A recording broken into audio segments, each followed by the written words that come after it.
അങ്ങനെ നാടെത്തി. ഞാൻ ഈ മലയാള നാടിന്റെ ഗന്ധമൊന്ന് ആസ്വദിക്കട്ടെ.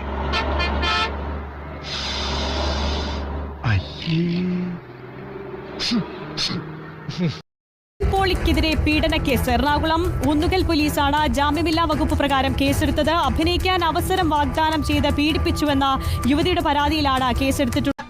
നിന്നോട് ചില കാര്യങ്ങൾ ചോദിക്കാനും അറിയാനും ഉണ്ട്. നിവിൻ പോളി വാർത്താ സമ്മേളനത്തിനായി എത്തുകയാണ്. നിങ്ങളിങ്ങനെ ന്യൂസ് ഇടുന്നതുകൊണ്ട് കുഴപ്പമില്ല, പക്ഷെ അതിൻ്റെ ഒരു ബേസെങ്കിലും ഒന്ന് അന്വേഷിച്ചിട്ട് നിങ്ങൾ ഇത്തരം ന്യൂസുകളിലേക്ക് പോയാൽ നല്ലതാണെന്നൊരു അഭിപ്രായമുണ്ട്. പക്ഷേ വെല്ലവന്റെ ഒക്കെ വാക്കും കേട്ട് ഇങ്ങനെ ഒരു പെരും പന്നത്തരത്തിന് ഇറങ്ങി പുറപ്പെടുന്നതിന് മുമ്പ് സത്യം എന്താണെന്ന് നിങ്ങൾ അന്വേഷിക്കണമായിരുന്നു.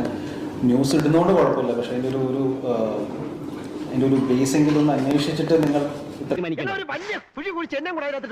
അത് പണ്ടേ ചെയ്യേണ്ടതായിരുന്നു. എങ്കിൽ എന്നെ ഈ നാട് നന്നായി പോയനെ.